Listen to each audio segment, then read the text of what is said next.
Hello, welcome back to our PICO-8 tutorial series, Getting Started with Game Development Making PICO-8.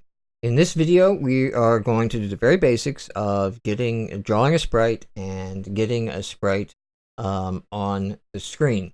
So we're going to deal with obviously creating the sprite, drawing the sprite on the screen, and we'll move it around the screen and change some animations with it. So it's actually a lot to cover, a lot to get through. So pause the video at any point, replay anything. If you need to go back over anything, and make sure that you understand what we've covered so far. I tell my students often, and I firmly believe this, that video game development is not hard. There's nothing in video game development that is hard, but it is complicated. So you can boil everything down we do in video game development to just really simple math, simple concepts, simple things. The problem is that when you get into video game development, you start having to add these simple things to other simple things to other simple things, and then before you know it, you have 100 of these simple things going on at once, and that's very complicated. So it might look hard when you see just walls and walls of code in other games. If you followed the first video, you tried some out and you looked at them, and it may just seem overwhelming. And I just want to tell you, it's not hard. You can do this. It's going to get complicated, so it's just important that you understand each little building block as we go. So when we get started, I've just booted up. If you've done anything in your PICO-8, type reboot now, reset the entire PICO-8. The other thing I'm going to do is I'm going to use this PICO-8 cheat sheet a lot. So if you just go into Google and you just type in PICO-8 cheat sheet, this one that comes up, this Neko 250 GitHub link, is the one that we want. And I'll make it a little bit bigger here. We'll go to 200%. So this does a good job of giving you a quick reference of everything that's out there. The other thing, when I need more detail, I'll be bringing up the PICO-8 wiki, which again, you can just Google PICO-8 wiki, the fandom wiki by Wikia, and bring that up. And that helps if you need more information. So for example, let's say we were looking at graphics, and we want this SPR function to draw a sprite. So down here you can see it says SPR. You need to make it bigger. SPR, draw sprite. Well, there's a lot of things in there, and I'm new, so I don't know what N, X, and Y are. Eventually, you will know what the N, X, Y, WH, flip X, flip Y mean, and you'll understand when you look at SPR, draw texture from sprite sheet, you're like, I get it. I just need the quick reference, right? But for us at the beginning, we don't know. So we can come over here to Wikia, just search PICO-8 Wikia for SPR, and there you'll see SPR comes up, and then here in the detailed view, draws a sprite, arranges the sprites on the screen. N is the sprite number, X is the X coordinate, Y is the Y coordinate, and so on. W is the width range as number of sprites, right? So there'll be some examples on the wiki. So I'll be bouncing back and forth between these two as we go, because having them up side by side I find is very helpful. Once again, you can pin these windows, you can bring these windows up. You got your PICO-8 window going on, you got this window. If you're on Windows, you can just use the Windows key and go to the left, and then hit Windows key and go to the right, and now you have them pinned like I do. Okay, let's dive in. The first thing we want to do before we really get started is save our game. Okay? If we save our file, we can just use Control S at any time to save while we're working it. So all you have to do is save and give it a name. So I'm just going to call this one Sprite Move, because I'm not creative at all, and this is for the demo code. You can call it whatever you want. Now, if you are doing this in a classroom and you need to take this file with you somewhere, you want to take it home to work on it or something like that, you can type the folder command inside of PICO-8, and it's going to open up a folder on your computer And right there, you'll see a P8 file. That is your game. When you get to the PICO-8 that you want to work on it, just type in folder. It'll open this folder. Drag your file into it, and then you should see it when you type ls. You can also make a directory with mkdir. So I'm going to make a directory with mkdir, tutorial. We'll call it tutorial, right? You can just see I now have a directory that popped up here. It's called tutorial. I can type cd to change directory to tutorial. And then I'll save my game here as tut-01. And now it's saved as tutorial 01 in this folder. I can now go back out here if I want, and I'm going to delete this using Windows. You'll see if I go back out here to the top directory, it's gone. I recommend, you can organize your folders by games. You can have different versions. You can save it over different things. And clever folks may have noticed that I'm using Dropbox here, and my PICO-8 actually exists in my Dropbox folder. So every time I save, it gets copied up to Dropbox, and will sync across my machines. That's an advanced subject. If you want to get set up to that, on this PICO-8 cheat sheet, on this first tab here, it will tell you all the little switches and file name things that you can do here.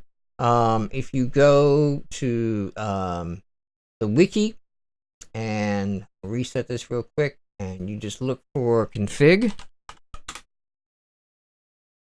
it'll talk about modifying the configuration values, and you can go into configuration and where your config file is set up, and you can set up things to change the folder location and do all kinds of things here if you want to get into that.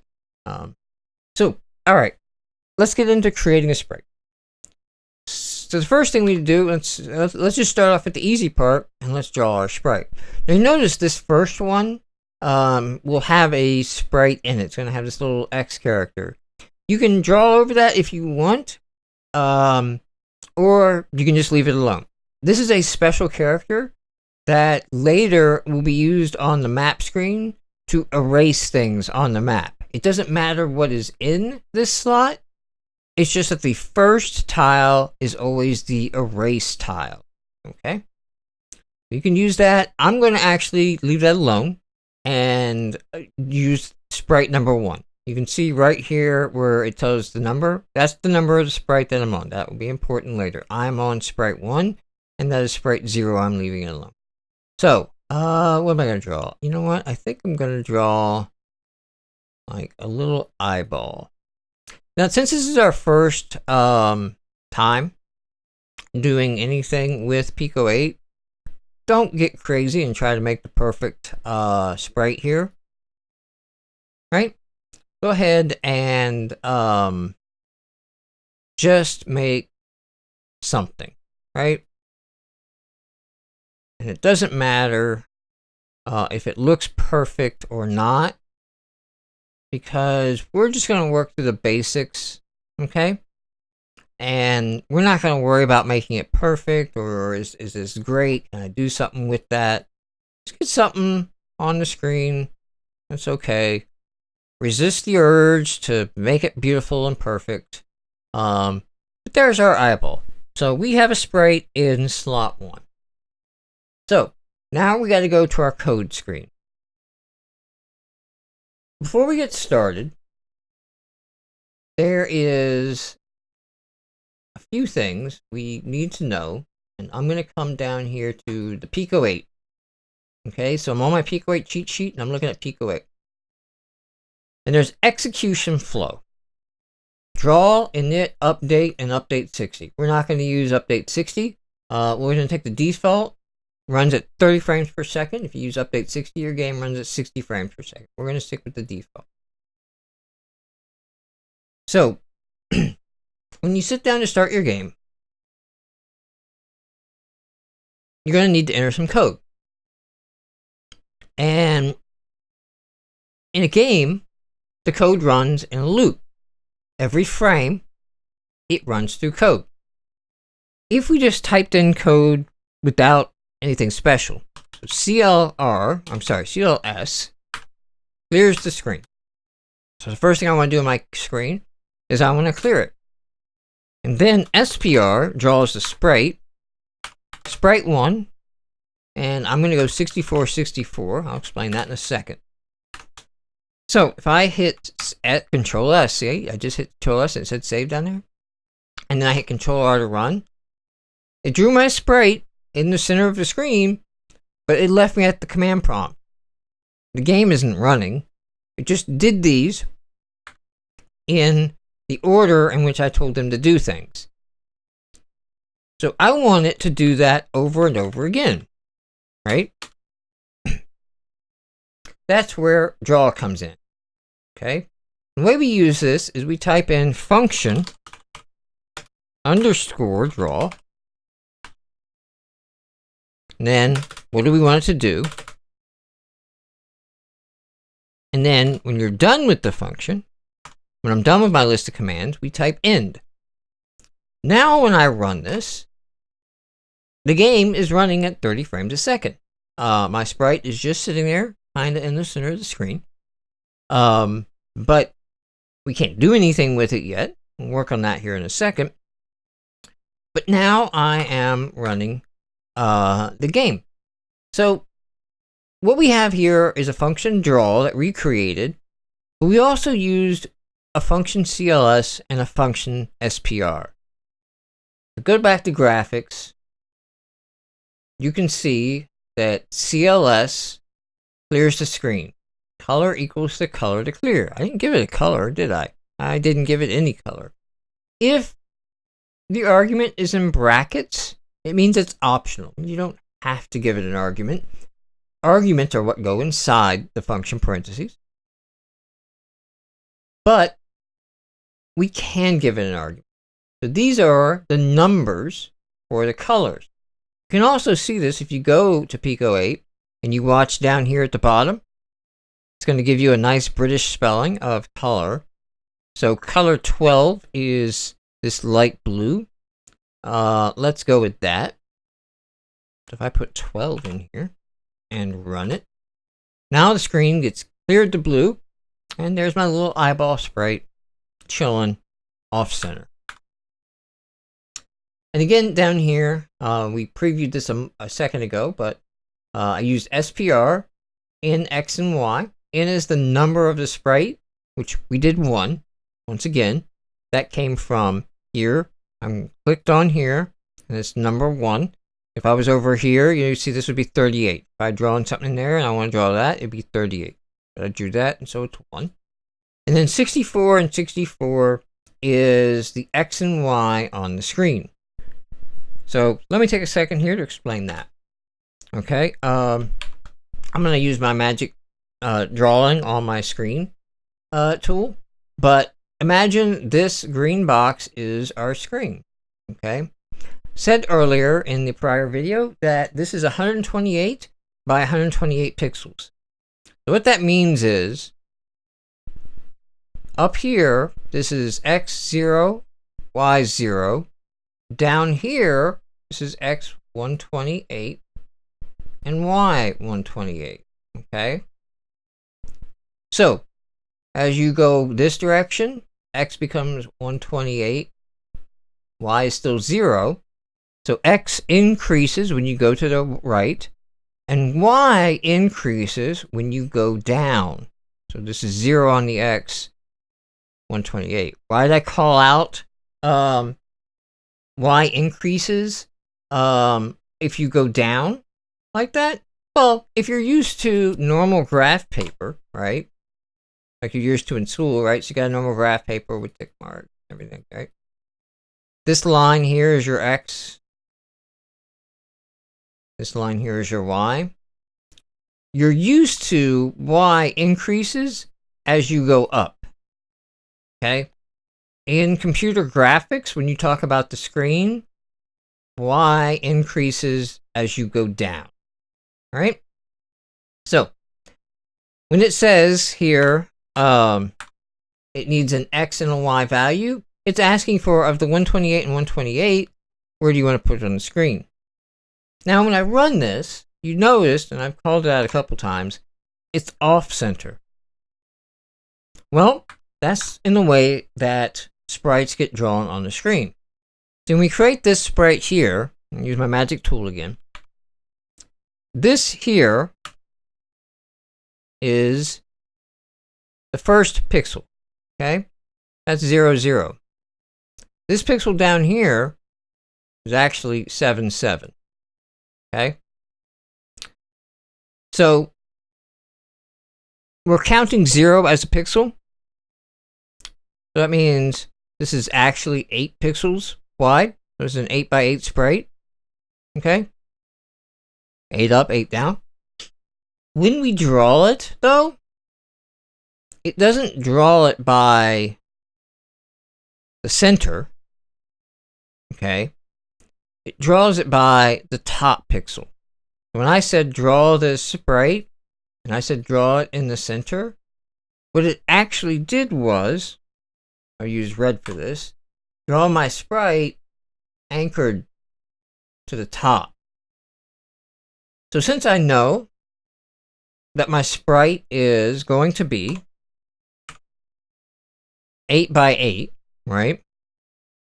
I want to move it over to the middle, and I want to move it down to the middle, right? So I want to move over 1, 2, 3, 4 pixels, and I want to come down 4 pixels, right? Do this, and yes, I'm taking this very slow. If this is the first time you've worked with this kind of math. So the 64 by 64 is the center of the screen, roughly speaking. But I want to move the sprite 4 and 4. Now, I showed it in here, I want to go over 4, but I don't just actually want to add 4. It's going to make it worse, okay? All right? That may be the temptation that you have. We actually got further away from the center, all right? What we actually want to do is subtract 4. Because if you think about it, in perspective of the screen, right? We want to move this sprite, because it gets drawn here. I want to move it up and move it left to get it centered. So it's still going to draw the sprite by this point. So rather than say we gotta like off shift the whole screen, we off shift the sprite. Okay? A little backwards thinking if it's the first time you've been exposed to that. But by get out of here. Oops. By minusing it and running it, now our sprite is pretty much in the center of the screen. Okay, we have a couple other functions here. Go back to the PICO-8. We have an init, we have an update. So what I like to do every time I start a game is I come in here and I type all of these, even though I don't have anything in them, just like this. It's a good habit when you start the game just to type all of these. It's also not required. You can have these flat like this and it will still run. But I usually use 2 spaces. At some point, you're going to get an error. And it's going to look something weird. Unclosed function at line 5. You're going to get unclosed if. You're going to get weird statements like that. A lot of these are going to be you have an extra or a missing end. So a lot of things are going to have a start and then end on the word end. If you start right now with the habit of indenting every time you start something with an end, and you'll know you want to do it because it's going to be in pink. You see how it's color coding things for me? Okay, when it goes pink, it's kind of giving you a hint. This has an end with it. Okay? When you see that, type the end and then put 2 spaces and then type everything inside of it indented like this, and it'll make it much easier because now you can just look straight down and see, oh, there's no end here. You know, if I just scan down, I could see like, oh, there's no end. There's no end. That's my problem. Also, there's no lowercase when you're typing in PICO-8. You saw me just do something right there. If you hit Shift and like H, you get a heart. So there's a lot of like shift icons you can use to get some characters out, but there's no lowercase. You don't have to worry about ever making it lowercase. So in the init function, because we want to move this sprite around the screen a little bit, what we're going to do now is we're going to say x equals 60 and y equals 60. All right, I'm just saving the step here of the -4, and then I can type x and y down here. Nothing changed if I run it at this point. But what I've done is anytime now I type x in my code, it's going to mean 60. Well, why would you want to do that? On the update function, I can say x equals x plus 1. And there he exits stage left. So x equals x plus 1. The first time that this ran, this was 60 plus 1. So now x is now 61. And then it runs 30 frames a second. So the next frame, x was 61. And the next frame, x was 62. And the next frame, x was 63. So it kept adding x here because I'm just using the x placeholder every time it comes through. You will do this plus equals thing so often that there's actually a shortcut.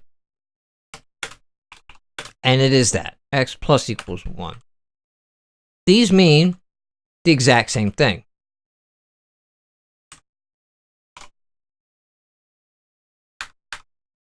Okay? For the time being now, I will go ahead and type this out so it doesn't look too codey and complicated. It looks a little bit more like a weird algebra expression, except you don't solve on both sides. We're assigning x here. To explain these functions, okay. So the init function that we have here, PICO-8 is going to run this, going to do these commands when the game starts, and that's it. It will never do them again. So init is short for initialization. Okay? Calls it once, set up any numbers that you need to set up to start your game, number of lives, what screen you need to start on, what level to load, etc. You can do all that in the init function. The update function is where you're going to put all of your logic. This is where you're actually going to take inputs from the controller. You're going to calculate, did the player shoot the gun? Did the gun bullet hit the enemy? Does the enemy need to die? Let's adjust the score. All that is going to happen in update. And then finally, function draw here at the bottom. We're going to use this to draw on the screen. The only difference between update and draw, okay? Sometimes you have a lot of logic to do an update, and it runs at 30 frames a second. That means you only have 1/30th of a second to calculate everything about your video game.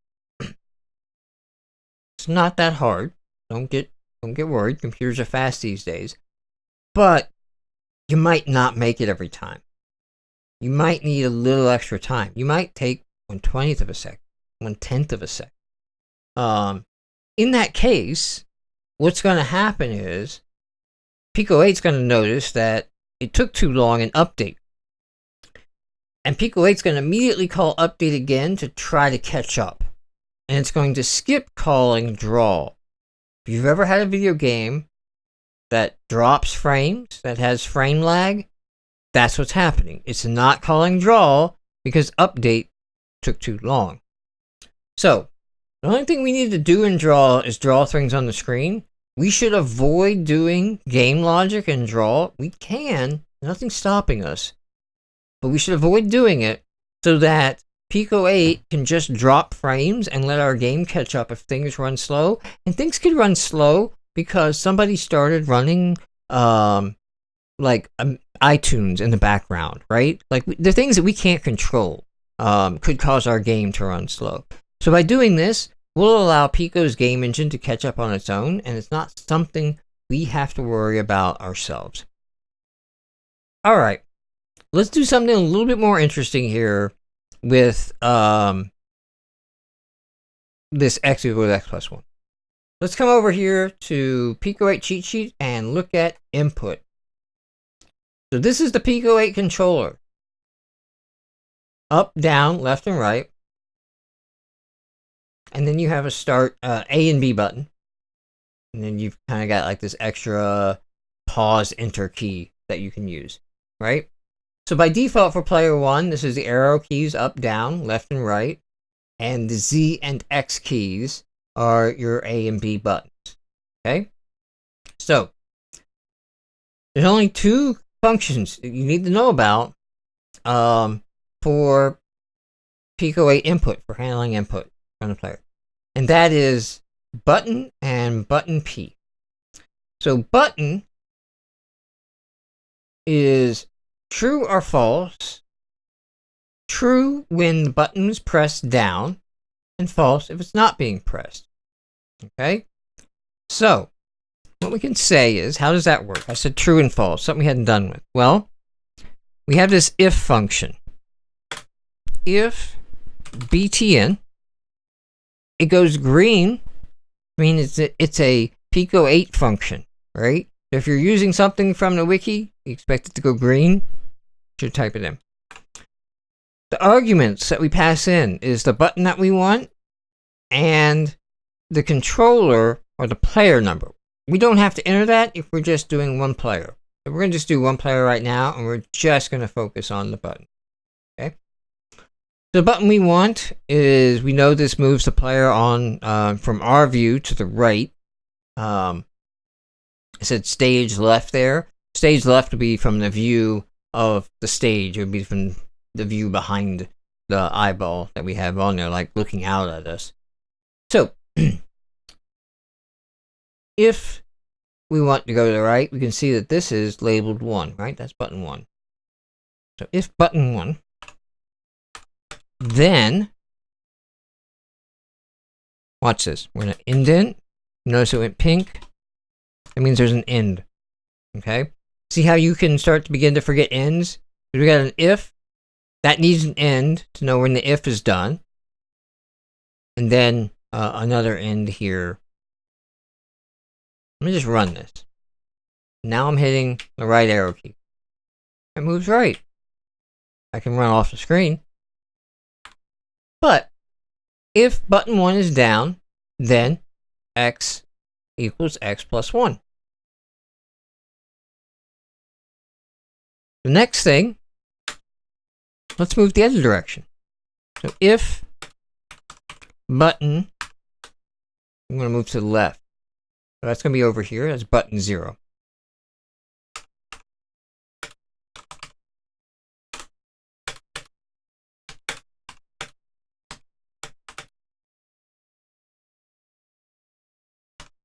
So if button 0 is pressed, then x equals x minus 1. Okay? Running that. Now I'm going to push left, go left. I'm going to push right, we go to the right. I'm going to push left, and then I'm going to push right. Now we're not moving. I'm pushing both of them, and we stay in the center. Okay. So why did stay in the center happen? Why didn't we go left or right? Well, button 1 was down, and button 2 was down. Button 0 was down, excuse me. So we went left, and we went right at the same time. we can make it so that only one of these is possible at a time by taking this out, bringing this up together, and changing this to an else if. So now this statement is all one, and this is how it reads. This is all one statement now, and it says if button 1, then we do that. If button 1 is down, it's immediately going to skip the next part and go right to the end. Alright? If button 1 is not down, though, it's going to go here. And it's going to run this one and say, if button 2, well, excuse me, I keep saying button 2, it's button 0. If button 0 is down, then we're going to do this one. We're going to do it again. Running that. So now I hold down right, I hold down left, and then I'm holding down right and holding down left and pushing right. Now I get this wiggle as I tap it on and off.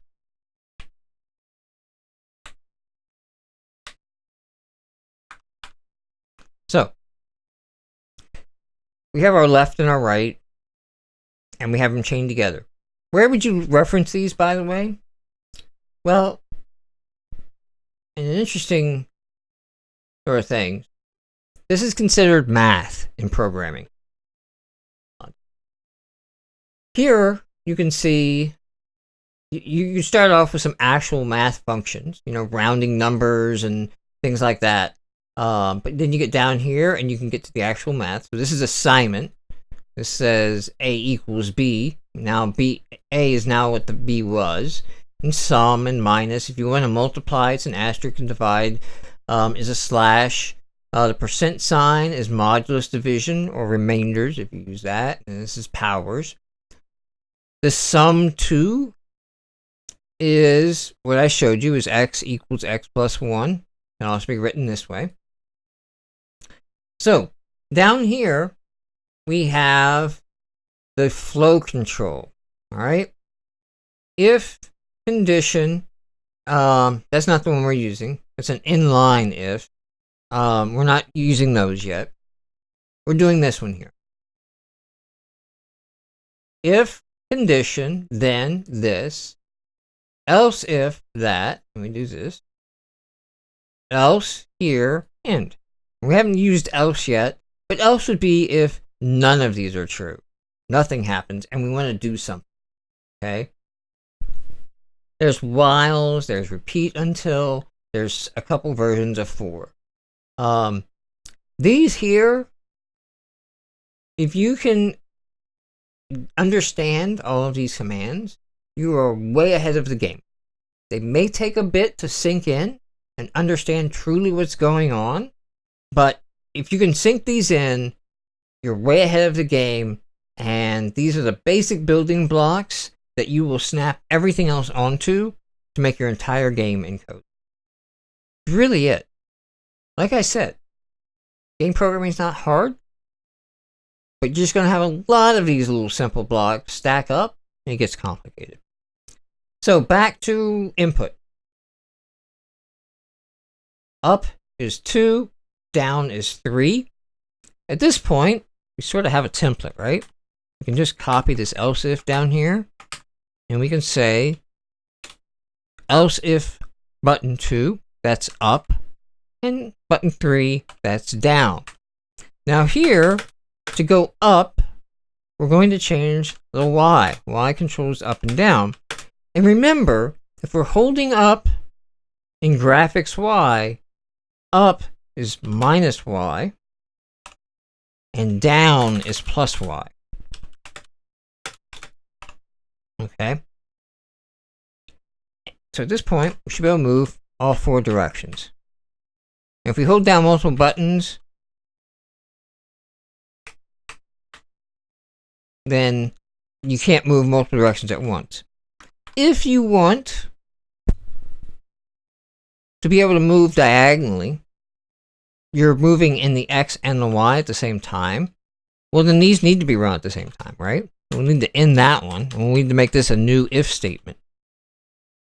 So the Y's are done separately from the X's, but now we can have a Y change and an X change at the same time, which means if we're holding down an up and a down or a left and a right all at the same time, we can move diagonally.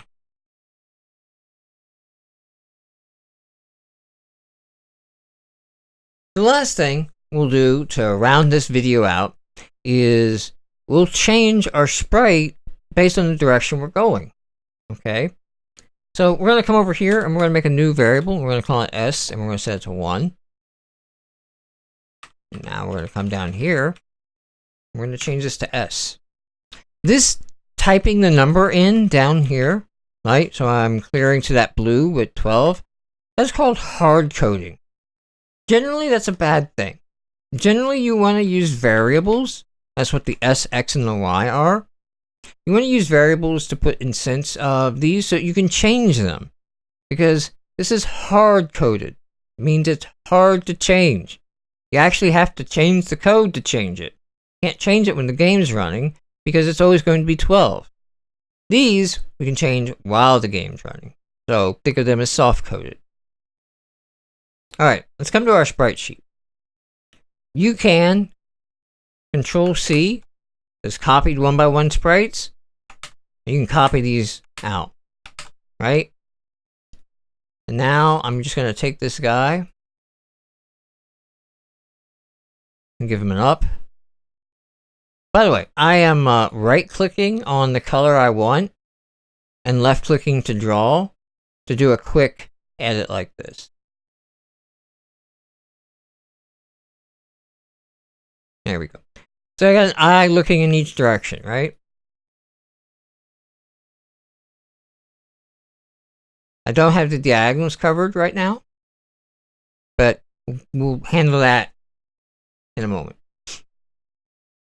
So, Sprite 2 is up, Sprite 3 is down. So if we're going up, that's our if button 2, y equals y1, we're going to change our sprite to 2. And if we're going down, we're going to change our sprite to 3. Come back over to our sprite sheet.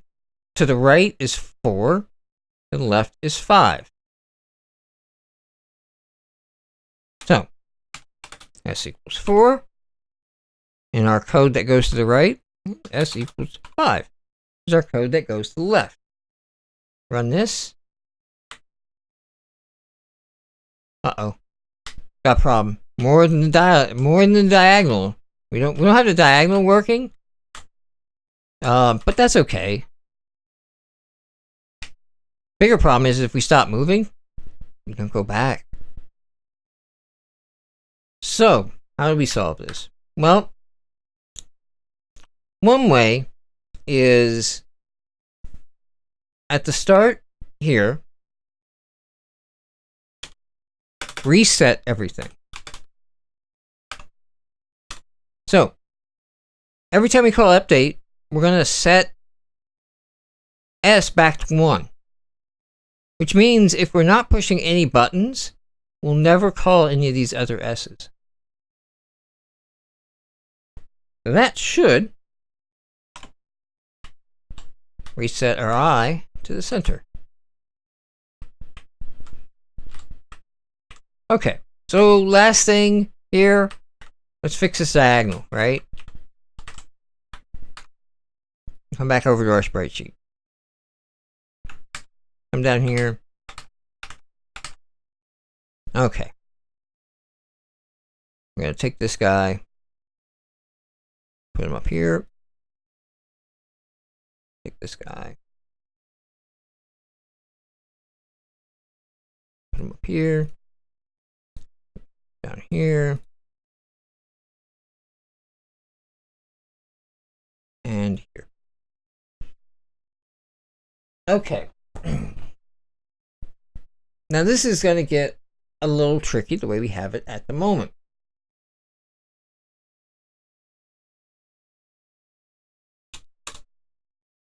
Instead of doing it this way, because we really can't. We really can't up here, right? Because we're doing the X and the Y separate to allow us to move diagonally. What we're going to have to do is use an AND. So if button 1,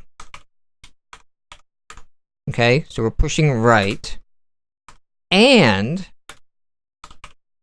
button 2, so this is 1, this is 2, we're looking to the top right over here, then I'm going to type end real quick, just so I don't forget. So, top right is Sprite 19. Okay, now I'm going to copy that line, I'm going to put it down here, I'm going to say else if, and I'm going to copy 19, I'll put it down there, copy that, and then I know we're going to have to do 4, right? So, I know we have 18 if we're looking over in this direction, correct? So, that's 2 and 0. So we already have 2. Let's set this one to 0. Let's see. So, bottom left is Sprite 20. Bottom right is 21. Let's go ahead and set those. 20 and 21.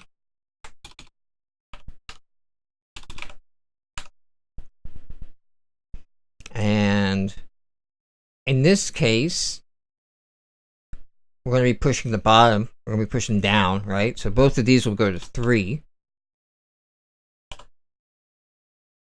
And again, if we're looking, the first one, 20, is in this bottom, so it's 0 and 3. And then the last one is 1 and 3. Now, run it. Look in all directions. We have a character that moves in all directions. Alright, we are going to pick this up in the next video. I'm going to hit Control S to save, tutorial 01. We're going to pick this up in the next video and look at adding to our area that we're moving around with a map. We'll add some tiles and a map.